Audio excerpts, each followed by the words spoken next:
누가복음 19장 1절부터 10절까지의 말씀을 제가 여러분들을 대신해서 봉독하겠습니다. 예수께서 여리고에 들어가 지나가고 계셨다. 삭개오라고 하는 사람이 거기에 있었다. 그는 세간장이고 부자였다. 삭개오는 예수가 어떤 사람인지를 보려고 애썼으나 무리에게 가려서 예수를 볼 수 없었다. 그가 키가 작기 때문이었다. 그래서 그는 예수를 보려고 앞서 달려가서 뽕나무에 올라갔다. 예수께서 거기를 지나가실 것이기 때문이었다. 예수께서 그곳에 이르러서 쳐다보시고 그에게 말씀하셨다. 삭개오야, 어서 내려오너라.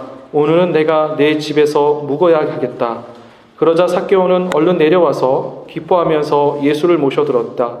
그런데 사람들이 이것을 보고서 모두 수군거리며 말하였다. 그가 죄인의 집에 묵으려고 들어갔다. 삭개오가 일어서서 주님께 말하였다. 주님 보십시오. 내 소유의 절반을 가난한 사람들에게 주겠습니다. 또 내가 누구에게서 강제로 빼앗은 것이 있으면 4배로 하여 갚아주겠습니다. 예수께서 그에게 말씀하셨다. 오늘 구원이 이 집에 이르렀다. 이 사람도 아브라함의 자손이다. 인자는 잃은 것을 찾아 구원하러 왔다. 아멘. 이는 거룩하신 하나님의 말씀입니다. 모두 자리에 앉으시겠습니다.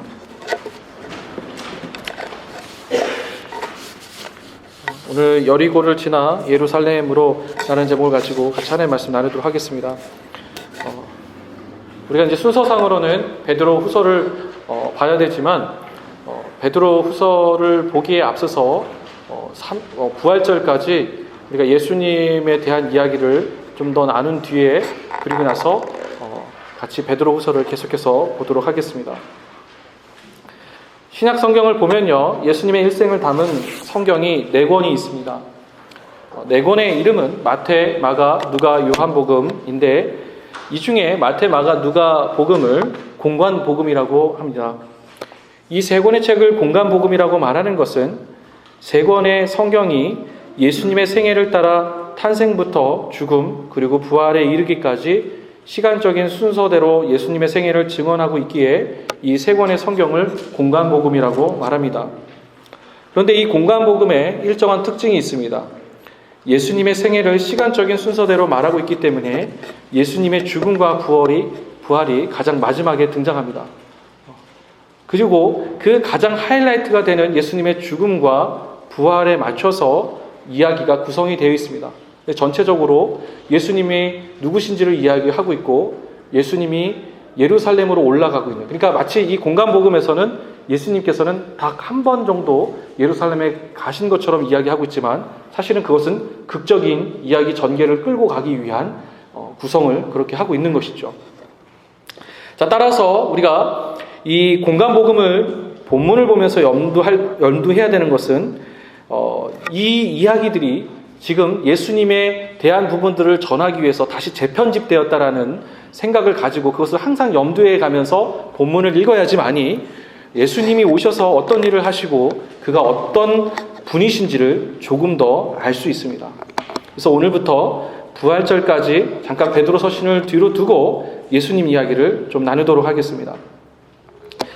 오늘 본문을 우리가 이 삭개오에 대한 이야기를 읽었지만 본문에 앞서서 그 전후 상황을 우리가 이해할 필요가 있습니다. 제가 지난주에도 말씀을 드렸던 것처럼 원어, 배경, 그리고 문맥이 이 3가지는 성경을 읽었을 때 항상 있을 것인데 그 중에 제일은 문맥이라고 말씀드렸던 것처럼 이 이야기의 흐름이 왜 이렇게 진행이 되고 그리고 어떤 목적을 가지고 이야기되었는지를 우리 좀 살펴볼 필요가 있습니다. 자, 19장 1절을 보시면요, 예수께서 여리고에 들어가서 지나가고 계셨다라고 말하고 있습니다. 그러니까 예수님의 목적지는 여리고가 아니에요. 여리고가 아니고 예루살렘으로 가기 위한 그 길목에 있는 여리고를 지나서 가시는 것이죠. 즉, 그러나 예수님께서 이 여리고를 지나가시려고 하는 그 상황 가운데서 오늘 본문은 이야기가 되어지고 있습니다. 자, 그러면 왜 예수님이 여리고를 지나고 계셨는지를 우리가 먼저 한번 좀 살펴보도록 하겠습니다. 어디를 보시냐면요, 누가복음 18장 31절입니다. 자, 누가복음 18장 31절을 보시면요, 예수께서 12제자를 곁에 불러 놓으시고 그들에게 말씀하셨다. 보아라, 우리는 예루살렘으로 올라가고 있다. 인자를 두고 예언자들이 기록한 모든 일이 이루어질 것이다. 자, 예수님께서 12제자를 불러 모으시고 그리고 12제자에게 아주 중요한 이야기를 하고 계십니다. 어떤 이야기냐면 예수님이 오신 목적을 이루기 위해서 예루살렘으로 올라가신다라고 지금 말씀하고 있는 것입니다. 자, 사실은 그 올라간다라고 하는 그 표현은 북쪽으로 올라간다든지 이럴 때 사용되는 것이죠. 그러나 사실 지금 예수님께서 활동하신 곳은 갈릴리를 비롯한 그 갈릴리와 나사렛 인근을 비롯한 그 북쪽 지방에 있었지만 우리가 서울을 올라갈 때 서울로 상경한다라고 이야기하는 것처럼 올라간다라는 그 표현을 이야기하고 있는 것이죠. 자, 그러면서 동시에 예루살렘은 시온산 위에 지어진 성이기 때문에 따라서 그 평지에서 산 위로 올라간다라는 표현도 같이 쓰고 있습니다. 자, 그리고 또 무엇보다도 예수님께서 예루살렘으로 가신다라고 하는 것은 이제 예수님께서 오신 그 목적을 이루고 오신 그 목적을 성취하기 위해서 이제 예루살렘으로 올라가시는 거죠. 자, 그래서 예수님께서는 18장 31절에 예수님이 오신 목적을 이루기 위해서 예루살렘으로 올라가신다라고 말하고 있습니다. 그러면서 구약의 예언은 이제 성취될 것이고 구약의 예언대로 예수님은 죽으시고 부활하실 것이다라고 말씀하십니다. 그게 18장 31절의 이야기입니다. 그런데 예수님께서 이런 중요한 이야기를 하시는데 제자들의 반응이 어떤지를 한번 보시기 바랍니다. 자, 32절부터 보시면요, 인자가 이방 사람들에게 넘어가고 조롱을 받고 모욕을 당하고 침뱉음을 당할 것이다. 그들은 채찍질한 뒤에 그를 죽일 것이다. 그러나 그는 사흘째 되는 날에 살아날 것이다 라고 이야기합니다. 그러니까 예수님께서 자신이 앞으로 어떤 일을 당하시고 그리고 예수님께서 사흘 뒤에 부활하실 것임에 대해서 이야기하고 계신 거죠. 자, 그런데 이 누가가 제자들의 그 반응을 지금 이제 적어 놓고 있는데요. 제자들의 한번 반응을 한번 보시기 바랍니다. 34절 보시면요. 그런데 제자들은 이 말씀을 조금도 깨닫지 못하였다. 이 말씀은 그들에게 그 뜻이 감추어져 있어서 그들은 말씀하신 것을 알지 못하였다라고 이야기하고 있습니다. 자, 누가복음에서는요, 성령에 대한 이야기를 많이 얘기를 하지 않고요, 이 이야기가 감추어져 있다라고 이야기를 합니다. 예수님이 부활하시고 나서 엠마오로 가는 길 가운데서도 사실은 예수님의 제자 두 사람이 길을 걸어가고 있는데 이들이 예수님께서 함께 걸어가시고 있는데 누가복음에서 뭐라고 얘기하죠? 그들이 예수를 알지 못하였다라고 이야기를 하고 있어요. 그러면서 예수님께서 그들의 눈을 열어주셨을 때 그들의 눈이 밝아져서 예수인지 알아봤다라고 이야기를 하고 있습니다. 그러니까 이 본문에서의 지금 상황은 제자들은 예수님이 이런 중요한 이야기를 하고 있음에도 불구하고 알아듣지 못하고 있음을 지금 누가는 이야기하고 있는 것입니다. 그런데 재밌는 것은요, 누가복음 18장 31절부터 34절을 읽으면서 우리가 이제 주목해야 될 것은 뭐냐면 누가복음 전체를 보면요, 예수님의 죽음과 부활을 몇 번에 걸쳐서 얘기하냐면 3번에 걸쳐서 얘기하는데 그 3번의 마지막이 바로 지금 이 18장 31절부터 34절입니다. 그러니까 이미 앞에서도 2번에 걸쳐서 예수님께서 죽으시고 부활하실 것이다 라고 이야기를 했는데도 여전히 제자들은 모르고 있어요. 여전히 제자들은 3번째 이렇게 말씀하고 계심에도 불구하고 예수님이 말씀하신 것을 깨닫지 못하고 있다는 것을 누가는 거듭해서 이야기를 하고 있는 것이죠. 즉 누가는 예수께서 예루살렘으로 가는 이야기를 하면서 예수님의 가장 중요한 사역을 앞두고 있는 이 시점에서 제자들이 여전히 예수님이 어떤 일을 하시는지를 모르고 있음을 독자들한테 이야기하고 있는 거예요. 자, 그때 당시에 당사자들은 아직 예수님께서 열어주시지 않았기 때문에, 성령께서 열어주시지 않았기 때문에 예수님께서 말씀하시고 어떤 일을 행하시는지, 무슨 일인지를 정확하게 알지 못하는 거죠. 자, 그러나 지금 이 글을 보고 있는 첫 번째 독자들은 누가가 이야기한 대로 전지적 작가 시점에서 본문을 보고 있기 때문에 사실은 어때야 됩니까? 이것을 보면서 그 제자들이 어떤 상황과 어떤 환경 가운데 있는 것을 우리로 하여금 알게 하고자 하기 위해서 누가가 이와 같은 이야기 구성을 하고 있다는 겁니다. 자, 이 이야기를요, 시선을 좀 바꿔서 이야기를 해보면요, 누가는 이 본문을 보고 있는 교회를 다니고 있는 우리에게 이렇게 묻고 있습니다. 어떻게 묻고 있냐면요, 여러분이 교회를 다니고 있지만 여러분에게 예수 그리스도는 오셔서 무엇을 했는지 알고 계십니까? 라고 묻고 있잖아요. 자, 조금 더 직설적으로 얘기를 하자면요, 이제 부활절을 몇 주 앞두고 있는 이 사순절 기간에 당신은 예수 그리스도가 어떤 일을 하셨는지, 그가 오셔서 행하신 일들이 당신의 삶 가운데 어떤 영향을 끼쳤는지를 묻고 있는 거예요. 조금 더 다가오시려면요, 예수님이 여러분 삶 가운데 어떤 의미가 있냐는 거죠. 교회에 나와서 예배를 드리고 예수를 믿는다라고 하지만 예수님께서 우리를 구원하시러 가시는 그 여정의 사역 가운데 예수님께서 하나님 나라를 이루기 위해서 우리를 위해서 십자가를 못 박혀 죽으시고 부활하신 그 일들이 저와 여러분에게 어떤 의미인지를 묻고 있는 거예요. 다시 본문으로 돌아가서 오늘 본문과 본문의 배경 사이에 한 사건이 등장합니다. 예수께서 여리고에 가까이 가셨을 때 어떤 눈먼 사람이 예수를 만나는 사건이 이제 이 다음에 나옵니다. 마가복음에서는 이 사람의 이름을 바디메오라고 이야기를 하고 있습니다.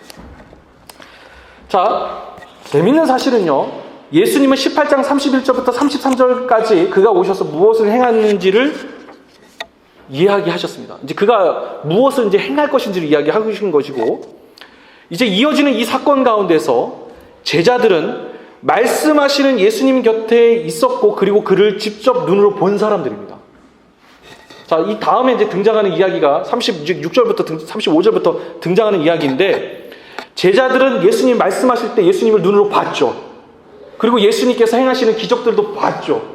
그리고 예수님이 무려 2번에 걸쳐서 3번에 걸쳐서 내가 와서 앞으로 어떤 일을 행하실 것인지라고 얘기를 하고 있음에도 불구하고 35절부터 이어지는 사건 가운데에서 눈먼 거지를 제외하고는 어느 누구도 예수님이 어떤 일을 행하시고 무엇을 하는지를 못 알아봅니다.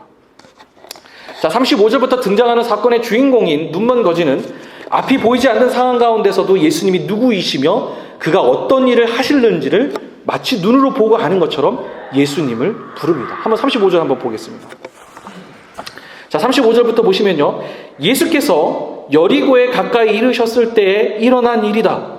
어떤 눈먼 사람이 길가에 앉아서 구걸을 하고 있다가 무리가 지나가는 소리를 듣고서 무슨 일이 일어났느냐고 물어보았다. 사람들이 나사렛 예수가 지나가신다고 그에게 일러주었다. 그러자 그는 소리를 질렀다. 다윗의 자손 예수님, 나를 불쌍히 여겨 주십시오. 앞에 서서 가던 사람들이 조용히 하라고 그를 꾸짖었으나 그는 더욱더 크게 외쳤다. 다윗의 자손님, 나를 불쌍히 여겨 주십시오. 예수께서 걸음을 멈추시고 그를 데려오라고 분부하셨다. 그가 가까이 오니 예수께서 그에게 물으셨다. 내가 내게 무엇을 해주기를 바라느냐? 그가 대답하였다. 주님, 내가 볼 수 있게 해주십시오. 예수께서 그에게 말씀하셨다. 눈을 떠라. 내 믿음이 너를 구원하였다. 그러자 그는 곧 보게 되었고 하나님께 영광을 돌리면서 예수를 따라갔다. 사람들은 모두 이것을 보고서 하나님을 찬양하였다. 자, 이 35절부터 등장하는 사건의 주인공인 눈먼 거지는 앞이 보이지 않는 상황 가운데서도 예수님이 누구이시며 그가 어떤 일을 하실는지를 마치 눈은 멀었지만 눈으로 보고 아는 것처럼 예수님을 부릅니다. 자, 36절을 보면 주위의 소란스러움을 듣고 눈먼 거지는 사람들에게 무슨 일이 일어났느냐고 물었고 그 질문에 사람들은 나사렛 예수가 지나가신다라고 말하고 있습니다. 자, 그런데 누가는요, 36절과 37절을 통해서 사람들의 예수를 바라보는 시선을 이야기합니다. 정확하게는요, 사람들의 예수를 바라보는 시선은 본문을 읽고 있는 우리가 예수를 바라보는 그 시선이기도 합니다. 31절부터 33절까지 예수 그리스도는 우리의 죄를 짊어지시고 우리를 구원하시기 위해 예루살렘으로 향하십니다. 그런데 사람들은 그 예수를 그리스도라고 부르지 않습니다. 메시아라고 부르지 않습니다. 37절에서 사람들은 그 예수를 나사렛 예수라고 부르고 있습니다. 자, 이는 예루살렘으로 올라가시는 예수를 사람들이 어떤 시선으로 바라보고 있는지를 적나라하게 보여주는 구절입니다. 마치 니고데모가 나사렛에서 어떤 선한 것이 나올 수 있냐라고 말했던 것처럼 이들은 예수님을 하나님의 아들, 다윗의 자손, 그리스도요, 메시아라고 보는 것이 아니라 요한복음 1장 46절에서 니고데모가 이야기했던 것처럼 저 시골에 아무런 일도 할 수 없는 저 촌부가 저 촌부 나사렛에서는 아무런 선한 일도 일어날 수 없는 능력 없는 사람으로 사람들은 보고 있음을 누가는 이야기하고 있는 것입니다. 그런데 사람들의 시선은 이런 눈이 있음에도 불구하고 예수를 그렇게 바라보고 있는데 38절을 보면 눈이 먼 거지는 예수님을 못 알아보고 있는 사람들과는 달리 눈이 보이지 않는 이 눈먼 거지는 예수님을 알아봅니다. 38절을 보면 눈먼 거지는 예수님을 다윗의 자손으로 부릅니다. 그가 예수님을 다윗의 자손으로 부르고 있다는 것은 자신의 앞에 서 있는 예수 그리스도가 구약에서 예언되어 왔던 메시아이며 이스라엘 백성이 그토록 기다렸던 하나님과의 회복을 이루어질 진정한 왕이시다라는 것을 그가 알고 있음을 보여주는 것입니다. 그렇기 때문에 그 예수 그리스도가 누구인지를 알고 있기 때문에 이 눈먼 사람은 그 예수께 나를 불쌍히 여겨달라고 요청하고 있는 것입니다. 이 에피소드에서 누가는 31절부터 시작된 예수님의 예루살렘으로 가는 여정에서 누가 눈먼 사람인지 누가 불쌍한 사람인지를 보여주고 있는 것입니다. 진짜 불쌍한 사람은 눈이 멀어서 보지 못하는 사람이 불쌍한 사람이 아니고, 진짜 불쌍한 사람은 돈이 없고 빽이 없고 권력과 학력이 없는 사람이 불쌍한 사람이 아니고, 예수께서 지금 내 앞에서 지나가고 계심에도 불구하고 그 예수를 나사렛 예수로 국한시켜버리는 사람들이 진정으로 불쌍한 사람들이다라는 것을 본문은 누가는 이야기하고 있는 것입니다. 다시 말해서 오늘날 이 시대 가운데서 예배를 드리는 이 장소에서 가장 불쌍한 사람은 예수를 모르는 사람들이 가장 불쌍한 사람들이 아니라, 예수를 믿겠다고 나오매고 이 자리에 나서 예수를 믿겠다라고 말하면서도 그 예수를 나사렛 예수로 국한시켜버리고 있는, 그 예수를 따라서 그의 길과 그로 향하는 그 길과 진리로 향하지 않고 있는 바로 우리가 가장 불쌍한 사람들이라는 것을 이야기하고 있는 것입니다. 다시 말해서 오늘날 이 예배를 드리는 이 장소에서 가장 불쌍한 사람은 말씀을 눈앞에 두고 예수를 만났다고 말하지만 그리스도와 함께 그 길을 걷지 않고 있는 사람이 가장 불쌍한 사람이라는 것을 누가는 우리에게 말하고 있는 것입니다.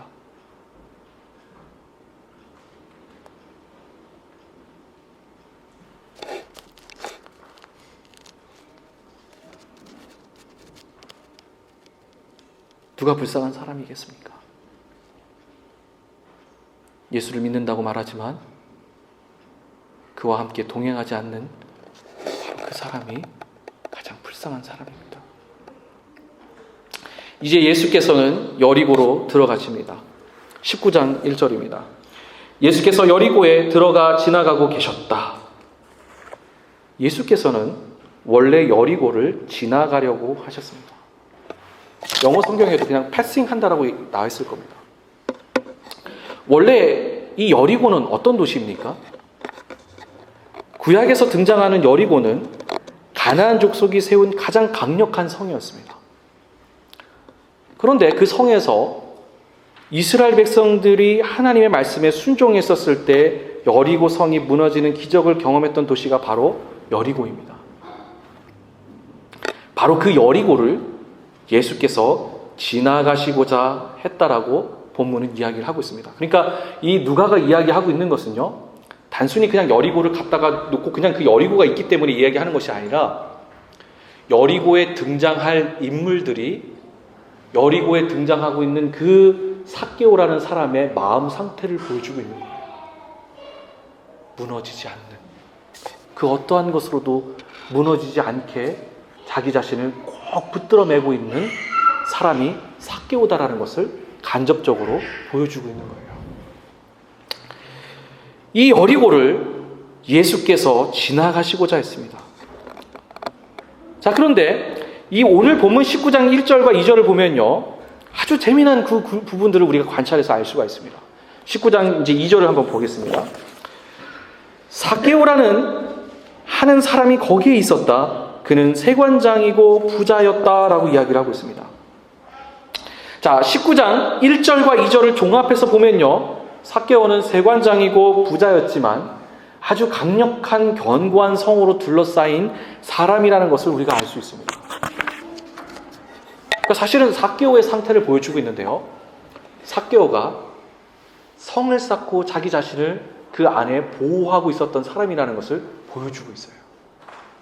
그가 세관장이고 사람들이 부자라고 불렀지만 많은 사람들이 그의 갖고 있는 그런 권력과 그가 갖고 있는 물질을 보고 그를 삭개오라고 부르지 않고 그는 세관장이고 그는 부자라고 불렀지만 사실은 그는 여리고 성 안에 홀로 있는 외톨이라는 것을 본문은 이야기하고 있는 것이죠.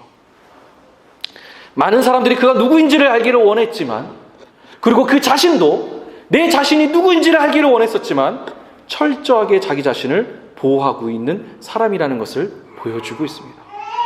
그렇기 때문에 그는 삭개오라는 이름을 갖고 있음에도 불구하고 세관장이고 부자라고 불리고 있었다라고 지금 누가는 이야기하고 있는 것입니다. 자, 3절 보겠습니다. 삭개오는 예수가 어떤 사람인지를 보려고 했었으나 무리에게 가려서 예수를 볼 수 없었다. 그가 키가 작기 때문이었다. 3절을 보면 이 삭개오가 예수가 어떤 사람인지를 보려고 애썼다라고 말하고 있습니다. 즉 삭개오는요, 예수가 어떤 사람인지는 모르고 있었다라는 거예요.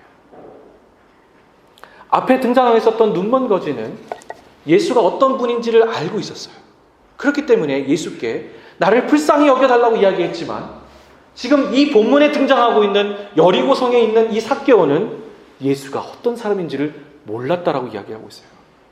그래서 그가 그 소문을 듣던 예수가 지나갈 때 예수를 보기 위해서 액션을 취하고 있음을 지금 이 본문은 이야기하고 있는 것이죠. 자, 그런데 그가 예수를 보기 위해서 애를 써 보았지만 그의 작은 키로 인하여서 무리에게 가려 예수를 보지 못하였다라고 3절은 말하고 있습니다. 자, 3절이 이렇게 말하고 있는 것은 삭개오가 처해 있는 상황을 지금 잘 보여서 묘사해서 이야기하고 있는 것입니다. 키가 작다라는 헬라어 헬리키아라는 뜻은 단순히 키가 작다라는 뜻 이외에도 다양한 의미들을 갖고 있습니다. 키가 작다라는 것 외에도 나이가 어리다는 의미도 갖고 있고요. 또 그가 어떤 한계가 있었음을 지금 이 헬리키오라는 단어는 의미하고 있는 것입니다. 그가 키로 인한 한계였는지 혹은 나이나 경험으로 인한 한계였는지 어떤 일종의 신체적인 핸디캡이 있었는지는 우리는 알 수 없지만, 혹은 그가 마음 가운데 상처가 있었던 사람인지는 알 수는 없지만 분명한 것은 그가 그의 핸디캡으로 말미암아서 예수를 보지 못하였다라고 3절은 이야기하고 있습니다. 자, 그러면서 이 3절은요, 그가 예수를 보지 못하는 이유를 또 다른 각도에서 이야기를 하고 있습니다. 그가 작은 키였지만 무리에게 가려서 예수를 보지 못하였다라고 말하고 있어요. 그것은 삭개오가 무리 속에 속하지 못하는 외톨이였다라는 것을 보여줍니다. 즉 누가는 삭개오가 다각도로 어떤 사람인지를 아주 분명하게 우리에게 말하고 있는 것입니다. 그는 한계가 있는 사람이었고 무리 속에 소속되고 싶었지만 무리에 소속되지 못하고 배척당하고 있는 사람이라는 것을 보여주고 있는 거예요. 어쩌면 그가 세관장이 되고 부자가 된 것은 그의 작은 키로 인하여서 혹은 그가 갖고 있던 어떠한 상처로 인하여서 그가 세관장이 되고 부자가 되었음을 누가는 독자들에게 말하고 있는 거예요. 그러니까 그가 보여주는 그 겉모습은 사실은 그의 상처와 아픔과 그의 핸디캡으로 이루어서 만들어진 것이라는 것을 이야기하고 있는 거예요. 그런 그가 예수를 보기 위해서 사람들 앞으로 갔지만 무리는 그 삭개오를 껴주지 않고 있음을 보여주고 있는 것이죠. 자, 이런 자신을 둘러싼 상황으로 인하여서 여리고와 같은 단단한 마음을 갖고 있던 삭개오는 예수가 어떤 사람인지를 보기 위해 돌 무화과 나무 위로 올라갑니다. 그는 예수가 어떤 사람인지는 모르지만 그 예수를 보러 발걸음을 뗀 것입니다. 그리고 그 지나가시는 바로 그 길 위에서 예수께서 삭개오에게 말을 건네십니다. 내가 오늘 내 집에 묵어야 하겠다라고 말씀하십니다. 여기까지 누가가 무엇을 이야기하고 있는 것입니까? 누가가 사실 이 이야기를 예수님께서 예루살렘으로 올라가는 여정 가운데에 집어넣은 것은 이 구절을 읽고 있는 우리가 삭개오와 같은 사람이라는 것을 말하고자 하는 것입니다. 우리 모두는 상처가 있고 아픔이 있어 견고한 성을 쌓고 있는 사람입니다. 그 견고한 성에 나 자신을 가둬두고 있어 무리에 껴들고 싶지만 무리에 들어가지 못하고 그것이 다시 상처가 되어 아픔이 되어 다시 성을 쌓고 있는 사람이라는 것은 본문은 우리에게 말하고 있습니다. 그런데 바로 그런 우리에게 예수께서 찾아오신 것을 본문은 말하고 있는 것입니다. 즉 여러분이 이 자리에 온 것이 꼭 예수를 만나러 온 것이 아니라 다양한 목적에서 이 자리에 왔다고 하더라도 예루살렘으로 가시다가 여리고를 지나가시는 그 예수께서 삭개오를 만나신 것처럼 지금 이 자리에 나와 있는 저와 여러분을 예수께서 만나시고자 하고 있음을 본문은 이야기하고 있는 거예요. 여러분이 지금 이 자리에 아무 생각도 없이 그냥 형식적으로 이 자리에 나왔다고 할지라도 예수께서는 여리고를 패스 지나가시려고 하시다가 그 삭개오를 만나신 것처럼 여러분을 지금 만나시기를 위해서 예수께서 지금 여러분 앞에 서 계시다라는 것을 본문은 이야기하고 있는 거예요. 그 예수께서 지금 저와 여러분에게 내가 오늘 내 집에서 묵어야 되겠다라고 말씀하고 있다라는 거예요. 그것은 지금 예수님께서 내가 내 마음에 들어가기를 원한다라고 말씀하고 계신 거예요. 지금 예수님께서 가장 강력한 성을 쌓고 어느 누구도 들어오지 못하게 막아놓은 내 마음에 두드리고 계심을 삭개오는 이야기하고 있는 거예요. 그리고 그 두드림에 삭개오는 돌 감람나무 밑으로 내려옵니다. 사람들은 예수가 삭개오의 집에 들어간 것을 수군거립니다.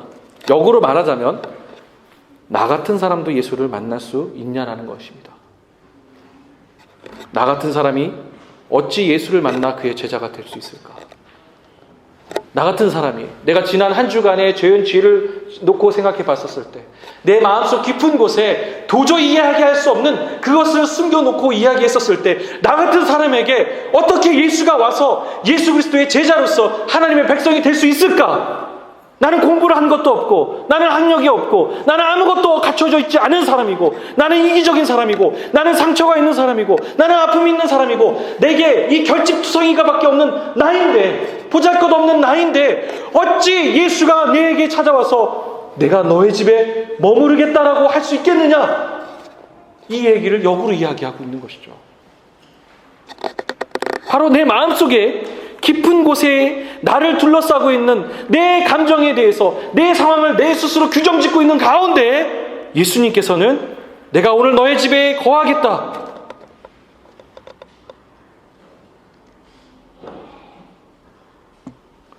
예수께서 죄인의 집에 들어가심으로 말미암아서 나를 둘러싼 나의 상처와 아픔 그리고 나의 성을 무너뜨리신다라고 본문은 이야기하고 있는 것이죠.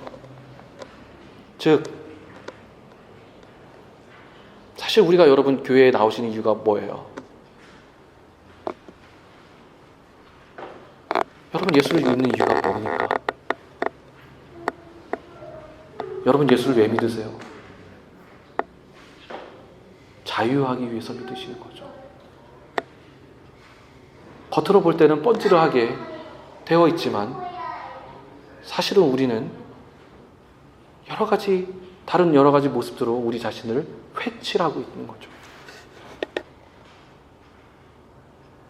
그리고 그 아픔 속에서 그 상처 속에서 사실은 날카롭게 서 있죠. 여리고와 같은 견고한 성을 쌓고 어느 누구도 내 영역 가운데로 들어올 수 없어. 어느 누구도 내가 지금 이 연약함과 이 상처를 건드릴 수 없어. 사실은 그러면서는 우리는 목말라 하고 있죠.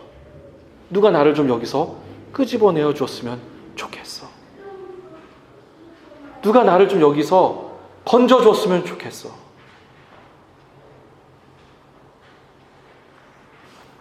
바로 그와 같은 상황 가운데 있는 저와 여러분에게 예수께서 오신 것임을 누가는 이야기를 하고 있는 것입니다. 즉 누가는 예수께서 예루살렘으로 가는 그 여정에서 우리를 찾아오시고 우리의 상처와 아픔을 어루만지시는 예수 그리스도를 삭개오의 이야기를 통해서 우리에게 전하고 있는 것입니다. 8절입니다. 삭개오가 일어서서 주님께 말하였다. 주님 보십시오. 내 소유의 절반을 가난한 사람들에게 주겠습니다. 또 내가 누구에게서 강제로 빼앗은 것이 있으면 4배로 하여 갚아주겠습니다. 이제 삭개오는 자신의 소유를 팔아 가난한 사람들에게 나눠줍니다. 이 본문을 보면서 사실은 우리가 예수 그리스도를 믿고 그리스도의 제자가 됨을 통하여서 우리가 가지고 있는 소유를 다 팔아서 나눠줘야 된다고 착각할 수 있는데, 사실은 이 본문이 의미하고 있는 건요, 사실은 삭개오가 부자가 되고 세관장이 된 이유가 무엇인지를 이야기하고 있어요. 그의 아픔과 그의 상처로 인하여서 그 자신이 부자가 되고 세관장이 된 거죠. 흔히 학력에 컴플렉스가 있는 사람들이 보다 좋은 대학으로, 보다 좋은 학교로, 보다 좋은 방법을 통해서 내 자신을 업그레이드 하려고 하는 것처럼, 자존감이 낮은 사람이 자기 자신을 화려하게 꾸미고 화려하게 모습으로 자기 자신을 치장함을 통하여서 마치 자기는 시니컬한 사람처럼 나는 내 상처와 전혀 상관없이 나 스스로 살아갈 수 있다고 이야기하지만 사실 그 속에 울고 있는 그 자신이 있는 것처럼, 사실은 이 삭개오에게 있어서 그의 작은 키는, 그의 상처는, 그의 아픔은 그것을 보상받고 그것을 보호하고자 하는 심령으로 그는 세관장이 되고 부자가 되어진 거죠. 예수께서 오셔서 그를 터치하시고 만져주셨을 때 그는 더 이상 세관장이 되고 그는 더 이상 부자로서 살 이유가 없는 것이죠. 왜요? 예수가 나를 자유하게 하기 위했기 때문이에요. 예수가 오셔서 자유하게 하였을 때 꽉 잡고 있었던 그것을 내놓게 되어진 거고, 그것이 깨트려지고 무너지고 홀가분하게 되어지는 것이죠. 그는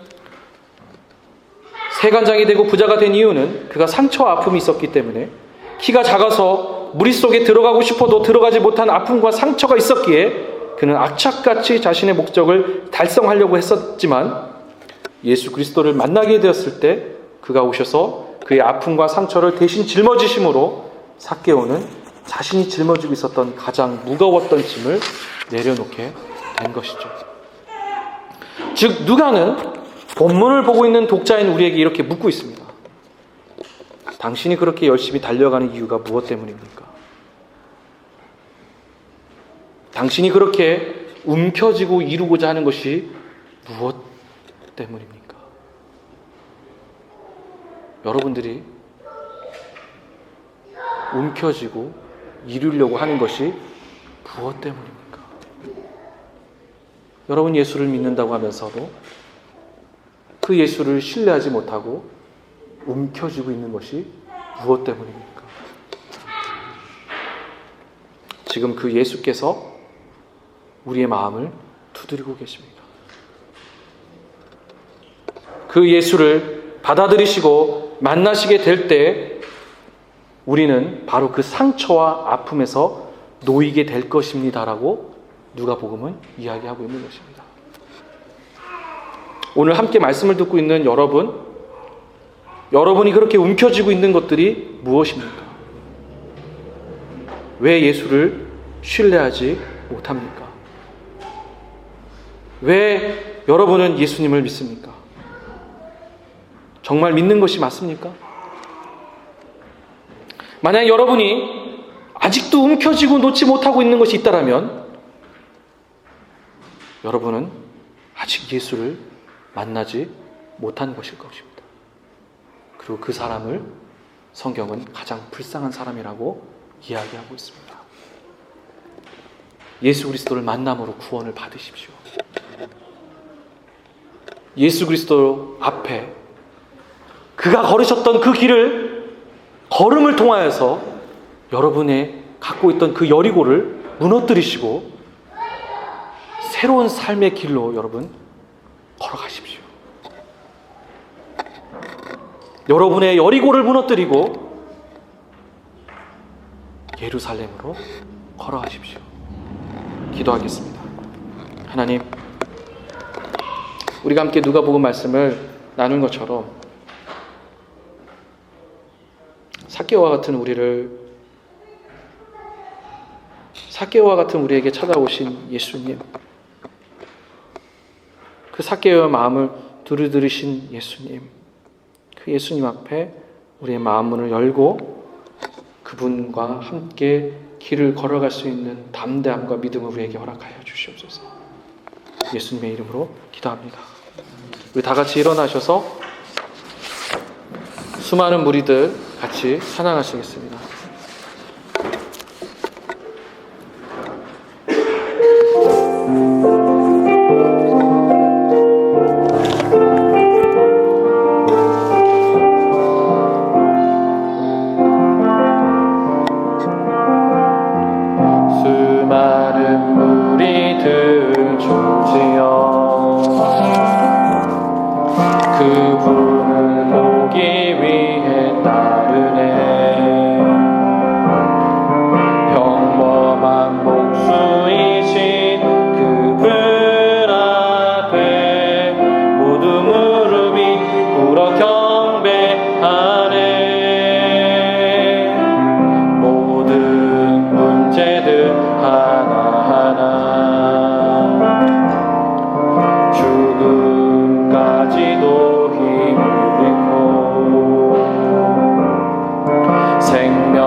잠깐 기도했으면 좋겠습니다.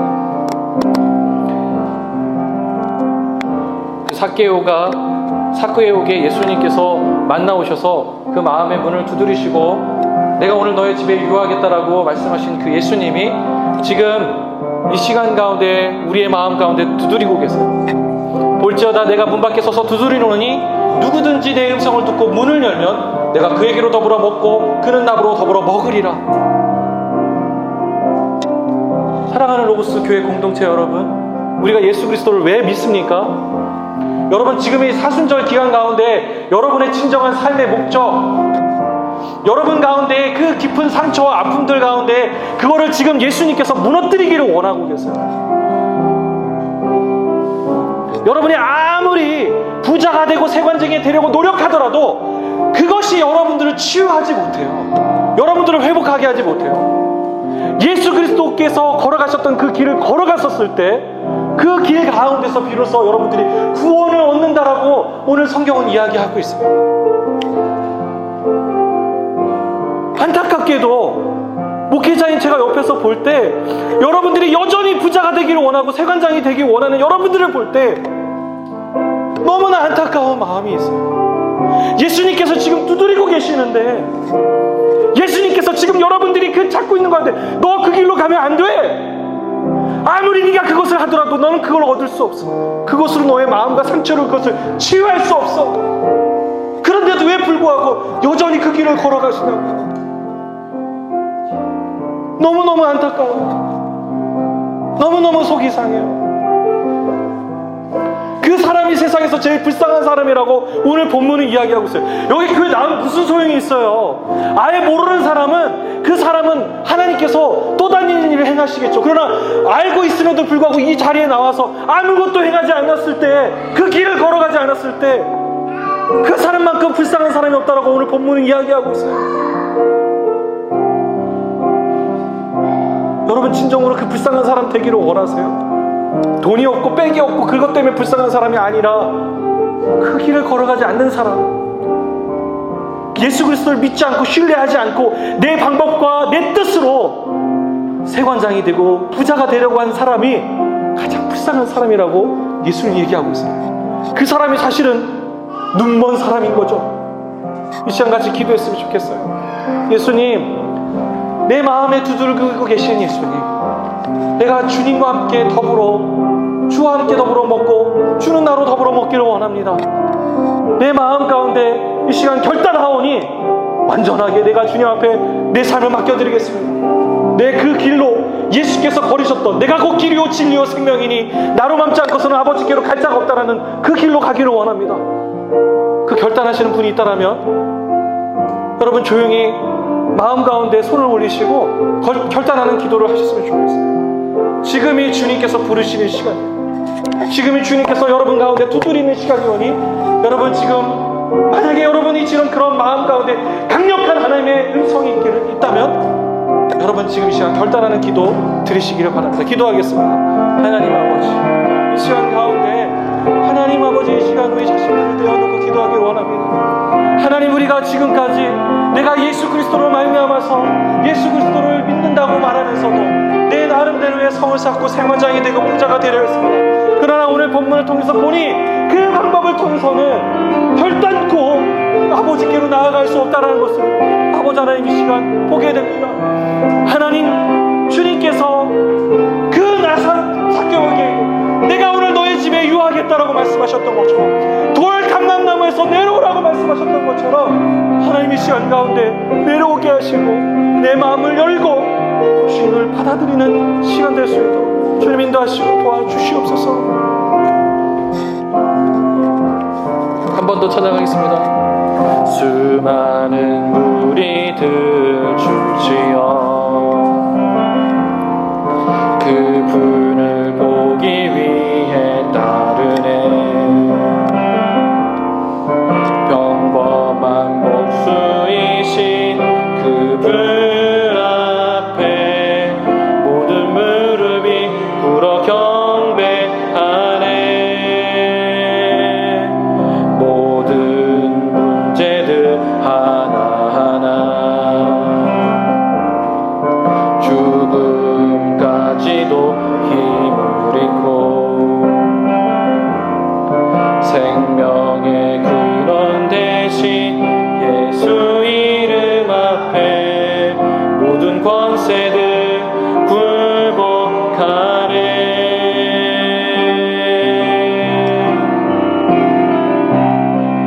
예수 이름 높이세, 능력의 그 이름. 예수 이름 높이세, 구원의 그 이름. 예수 이름을 부르는 자,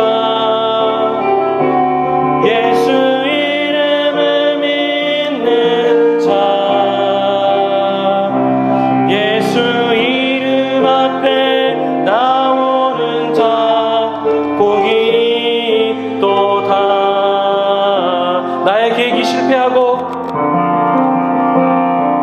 나의 계획이 실패하고 나의 소망이 끊어질 때, 나의 소망이 끊어질 때 삶의 주관자 대신, 삶의 주관자 대신 그분 앞에 나의 무릎을 꿇어 경배하네. 나의 삶을 그분께 맡길 때, 비로소 나의 마음 평안해. 이로써 나의 마음 평안해. 구원의 반석 되신 예수 이름을, 구원의 반석 되신 예수의 이름을 소리 높여 찬송하네.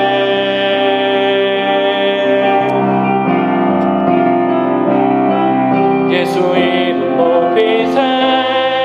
능력의 그 이름 예수 이름 높이세. 구원의 그 이름 예수 이름을 부르는 자, 예수 이름을 믿는 자, 예수 이름 앞에 나오는 자 복이 또다. 전능하신 하나님, 이 시간 가운데 마음 문을 열고 주님을 내 삶의 구세주로 영접한 이들이 있습니다. 그들과 동행하여 주시옵소서. 그들이 예수의 길을 걸어갈 수 있도록 도와주시옵소서. 하나님, 이 시간 아직 마음의 결단이 서지 않고 머뭇거리고 있는 이들도 있습니다. 하나님, 그들에게 오셔서 마음문을 두드리시고 그들로 걸어가게 하여 주시옵소서. 주님, 이 로고스 교회 공동체 가운데 어느 누구도 눈먼 사람 되지 않게 우리를 불쌍히 여겨 주시옵소서. 지금은 전능하신 하나님의 은혜와 우리 주 예수 그리스도의 사랑과 성령의 감동 감화 충만하심이 눈을 뜨며 바디메노와 삭개오와 같기를 원하는 우리 로고스 공동체 각 사람이 함께 하시기를 간절히 축원하옵나이다. 아멘.